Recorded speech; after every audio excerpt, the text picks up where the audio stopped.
अगर खुद पर यकीन हो तो अंधेरे में भी रास्ते मिल जाते हैं। भरोसा खुद पर रखो तो ताकत बन जाती है और दूसरों पर रखो तो कमजोर बन जाती है। आत्मविश्वास के बिना किसी काम में सफल होने की कल्पना करना अपने आप को धोखा देने के समान है।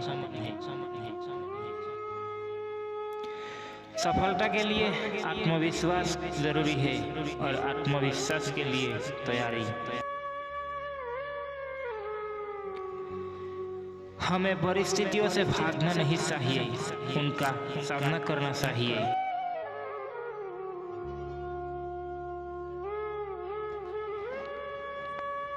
जीवन में कभी किसी से अपनी तुलना मत कीजिए। आप जैसे हैं सर्वश्रेष्ठ है।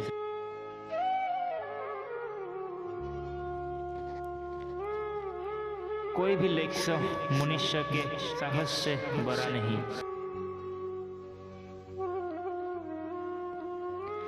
कभी किसी को आशा से वंचित मत कीजिए।